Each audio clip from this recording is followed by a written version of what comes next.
बिस्मिल्लाहिर्रहमानिर्रहीम, अस्सलाम वालेकुम। कैसे हैं आप सब? आई होप कि आप सब ठीक होंगे। आज मैं आपके साथ शेयर करूंगी कि किस तरह से हम अपनी मशीन को बहुत अच्छे से नीट एंड क्लीन रख सकते हैं। अगर उसमें कोई भी मसला हो, धागा तोड़ती हो, भारी चलती हो, या फिर बार बार जो है वो मशीन की सुई जो है वो टूट जाती हो, तो इस तरह के तमाम मसाइल का हल जो है वो भी मैं आपके साथ शेयर करूंगी। ये मेरी मशीन है। आज फर्स्ट टाइम मैं अपनी मशीन जो है वो इस तरह से आपको दिखा रही हूँ। नॉर्मली ये टेबल के साथ अटैच होती है, लेकिन आज इसको मैंने बाहर सहन में निकाल के रख दिया है। आप देख सकते हैं कि इसमें कितना गंद पड़ा है। वैसे तो नॉर्मल मुझे हर 2 हफ्ते बाद जो है वो अच्छे से इसको क्लीन करना पड़ता है, लेकिन इस दफ़ा 3 हफ्ते से ज़्यादा हो गया है मैंने अपनी मशीन को साफ़ नहीं किया।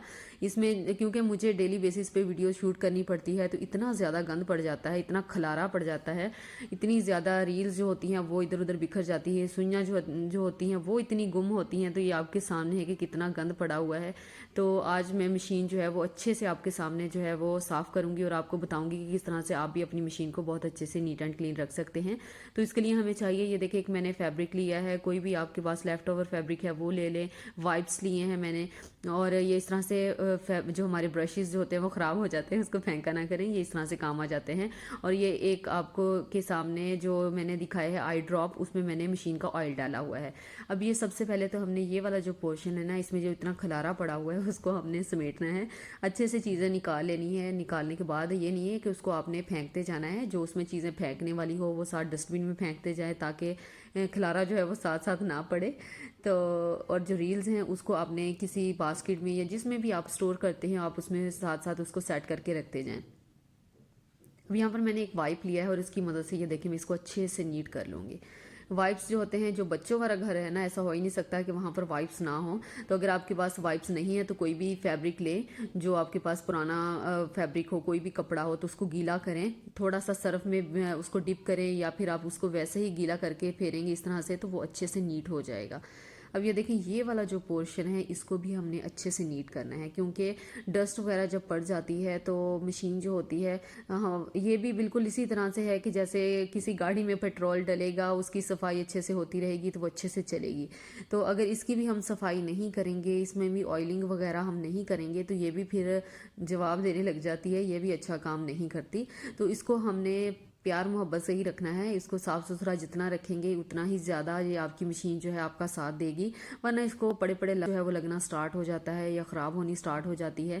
तो इसकी ये बैक साइड है मशीन की, इसको भी हमने अच्छे से साफ़ कर लेना है। वाइप्स की मदद से मैं पहले इसको अच्छे से साफ़ करूँगी, और उसके बाद जो मैंने आपको एक कपड़ा दिखाया था उसके बाद मैं उसको उसकी मदद से अच्छे से इसको नीट कर लूँगी। तो ये वाइप्स की मदद से बहुत अच्छे से साफ़ हो जाती है। ये वाली इसकी फ्रंट साइड आएगी। यहाँ पर ये देखें, इस तरह से जहाँ पर हम धागा जो है वो डालते हैं एक साइड से, तो ये यहाँ वाली साइड पे भी अक्सर ये होता है कि बहुत ज़्यादा डस्ट जो है वो फंस जाती है, तो यहाँ से भी आपने अच्छे से इसको नीट कर लेना है। अभी मैं आपको बाहर बाहर की सफाई सिर्फ दिखा रही हूँ, उसके बाद हम इसके नीचे वाले पार्ट की तरफ भी जाएंगे, क्योंकि वहाँ पर भी अक्सर डस्ट के अलावा धागे वगैरह भी फंस जाते हैं, जिससे मशीन में बहुत भारीपन आ जाता है। तो अभी सिर्फ हमें ऊपर से ये सफाई मैं इसकी कर रही हूँ। ये आपको हर दो, अगर आप टेलर हैं, दर्जी का काम करती हैं और नॉर्मली मशीन यूज़ करती रहती हैं, तो आपको इस तरह से मशीन को हर 2 हफ्ते बाद चमकाना ज़रूरी है आपके लिए। अदरवाइज़ हफ्ते बाद तो आप लाजमी किया करें। अगर मेरी तरह आप सुस्त हैं तो 2 हफ्ते बाद भी कर लिया करें। ऊपर वाला पार्ट हमारा अच्छे से चमक धमक गया है, और ये नीचे वाला हिस्सा है, ये देखें, हालांकि नीचे वाला हिस्सा तो कभी खोला भी नहीं इतना, तो फिर भी इतना गंद आप देखें कि नीचे पता नहीं कैसे धागे इतने टूट टूट के चले जाते हैं। तो ये मशीन की सुइयाँ मैं अक्सर नीचे ही रखती हूँ ताकि बच्चे वगैरह इसको ना छेड़ें। और ये अक्सर वीडियो में मुझे ब्लेड का यूज़ भी करना पड़ता है, तो वो भी मैंने रेज़र इस तरह से रखी हुई हैं। तो जो सुइयाँ है, रेज़र है, उसको अच्छे से मैं निकाल लूँगी। और ये देखें, धागे जो है पता नहीं कहाँ से आ जाते हैं, इसको भी हमने पहले तो निकाल लेना है, और उसके बाद एक वाइप्स हमने लेना है, और वाइप्स की मदद से इसको अच्छे से हमने नीट कर लेना है। इस तरह से ये वाला जो पार्ट है इसके नीचे वाले, इसको भी हमने लाजमी साफ़ करना है वाइप्स की मदद से, क्योंकि इसमें भी अक्सर जो है जब हम ऑयलिंग करते हैं मशीन में, तो ऑयल जो है वो इधर उधर थोड़ा सा फैल जाता है। ये नहीं है कि जहाँ हम लगाते हैं वो वहीं पे फिक्स रहता है, तो इधर उधर जाने के बाद डस्ट जो है उसके ऊपर चिपक जाती है, तो हमें नीचे से उसकी अच्छे से सफाई जो है वो करनी चाहिए। अब ये देखो, वाइप्स की मदद से, एक ही वाइप से ये सारा टोटली साफ़ हो गया है, लेकिन फिर भी मैं एक और निकाल के इसको अच्छे से जो है वो नीट कर लूँगी। वाइप्स की मदद से मैं कहती हूँ कि बहुत ही सहूलतें हो गई हैं।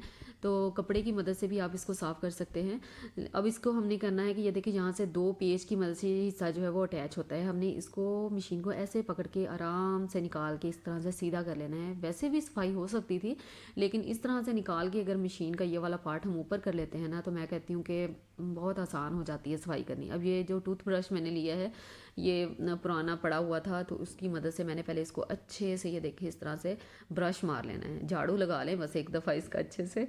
तो झाड़ू लगाने के बाद अब ये देखें, जो भी इसमें कोई चीज़ फंसी होगी, कोई भी इसमें धागा वगैरह होगा, तो वो मिट्टी होगी, वो सारी से डस्ट ऑफ हो जाएगी। अब ये वाली जो फिरकी है, इसको हमने निकाल लेना है। इसका अंदर वाला पार्ट साफ़ करना बहुत ज़रूरी है।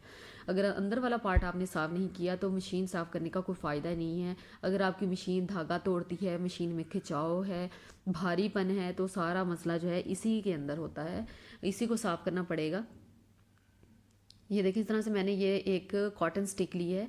कॉटन स्टिक जो है वो स्टार्ट में मैं दिखाना भूल गई थी। इसी की मदद से अंदर वाला पार्ट जो है वो साफ़ होगा।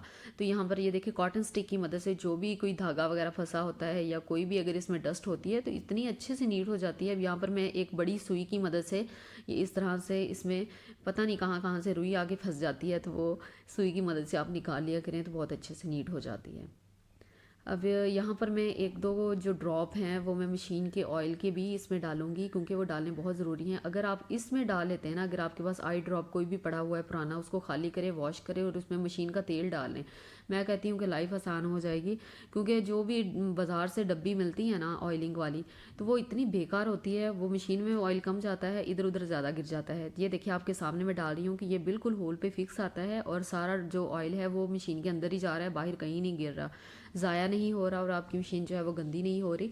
तो बहुत आसान हो जाता है इसकी मदद से ऑयलिंग करना मशीन की। तो जहाँ जहाँ पर भी आपको सुराख नज़र आ रहे हैं, वहाँ वहाँ पर आपने 1 से 2 कतरे जो है वो लाजमी ऑयलिंग करनी है। इससे बहुत आपकी मशीन जो है वो देर पा रहती है, ख़राब नहीं होती और उसमें भारीपन नहीं कभी भी आएगा। इतनी हल्की चलेगी कि आप जब वर्क करेंगे मशीन के ऊपर तो आपको पता भी नहीं चलेगा कि आप मशीन चला रहे हैं।